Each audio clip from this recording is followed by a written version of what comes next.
Hey everyone, welcome back to the channel. Buckle up. Today we're tackling the 2024 Toyota Hilux GR Sport, the truck that wants to be both workhorse and weekend warrior. We'll kick the tires, crawl under the hood, and answer the burning question: can this Hilux handle the hype? The GR Sport ain't your grandpa's Hilux. It rocks an aggressive stance, with bulging fender flares, chunky tires, and a menacing black grille. It's like a pit bull in overalls, ready to rumble, but some might find it a bit much, like a Chihuahua trying to walk with a Rottweiler's swagger. Toyota gave the GR Sport a bump in power, but don't expect a fire-breathing monster. It's still a diesel, albeit a punchier one. This makes it a competent off-roader and a decent hauler, but don't expect to smoke Mustangs at stoplights. The GR Sport tackles rough terrain with gusto. The suspension soaks up bumps like a champ, and the extra ground clearance lets you conquer obstacles most crossovers wouldn't dare sniff. But on pavement,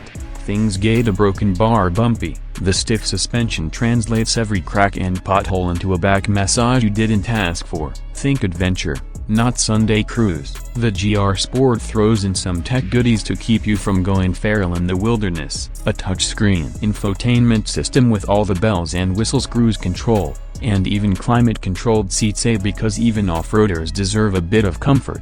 So, is the 2024 Toyota Hilux GR Sport a winner? It depends. If you're a weekend warrior who needs a tough truck for some light off-roading and daily duties, it's a solid choice. But if you crave raw power or buttery smooth on-road comfort, look elsewhere. The GR Sport is a jack of many trades, but master of none. That's all, folks. Let me know what you think of the 2024 Toyota Hilux GR Sport in the comments below. Should Toyota have gone further with the performance, or is this the perfect blend of work and play? Hit that like button, subscribe for more trucking good times, and keep it gear-headed. Thanks for watching. I hope this helps.